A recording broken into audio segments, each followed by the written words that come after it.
Thank you for watching videos by Jeff Sibelius and landandairphotos.com. I've got some more information about the situation with Yuneec and KAV.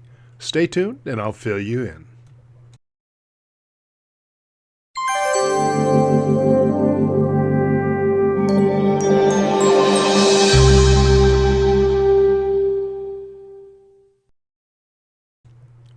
Okay, as before, if you're not aware of the situation with KAV Service and Yuneec, watch the series of videos I've done on all this. The link is in the upper corner and down in the description. Last Saturday, I was able to test fly the Typhoon H Plus, and that went perfectly. I did a video on that flight. If you want to see some first impressions of the Typhoon H Plus, click the link on the top of the screen. So for me at least, the saga of getting my drone repaired is over. But there are a lot of drones in for repair, a lot of people who don't know what's going on with their drones, so I've continued to reach out to anyone I can find for more information. Over the past 5 days, I've heard from 3 independent sources who have provided some clarification on what has taken place and what's going on now.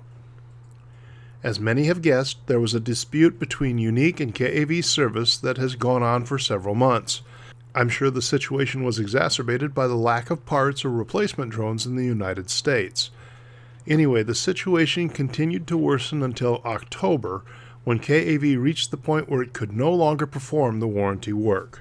By this point, negotiations were taking place between KAV and Yuneec, obviously, and lawyers were involved. I think this is a large part of why neither company was talking to anyone about anything. I'm guessing that was based on legal counsel. When this occurred, KAV also went through a layoff of several employees. I'm sure the warranty work was a big part of their business, and when that stopped, they had to let some people go. So that's what happened in October. When we drone owners called and no one at KAV answered, and then Yuneec support couldn't say anything, this very understandably caused a panic. Those talks between KAV and Yuneec have continued.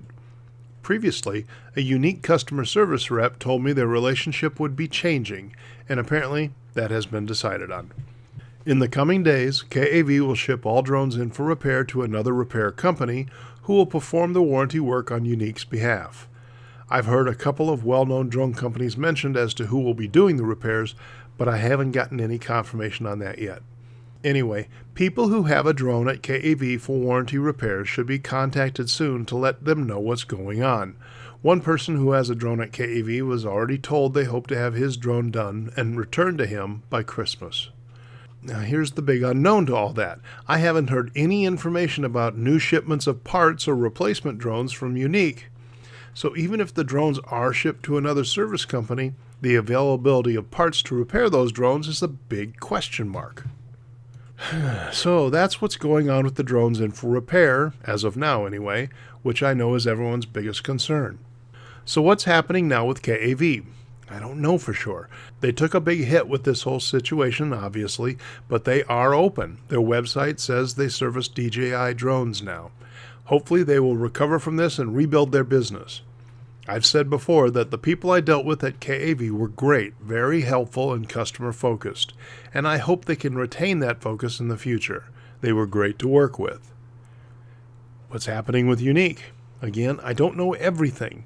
I do know that at least one dealer has started taking pre-orders for the new Typhoon H3, and the goal is to start shipping in late November or December.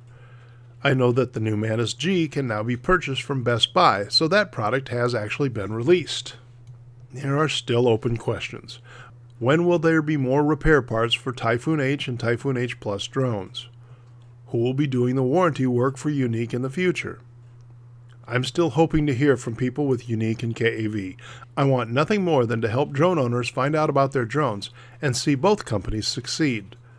My email address is in the description below. I hope both of them will contact me so we can start to turn the corner on this for everyone's benefit. Thank you for watching this video. I set up a Facebook group to make it easier for us to talk and arrange opportunities to fly together. Follow the link in the description below to sign up for the group. On screen you'll find links to more videos on how to fly drones, so please check them out. Before you go, be sure to hit the like button. Also, subscribe to this channel so you know when more videos are released. Thanks for watching.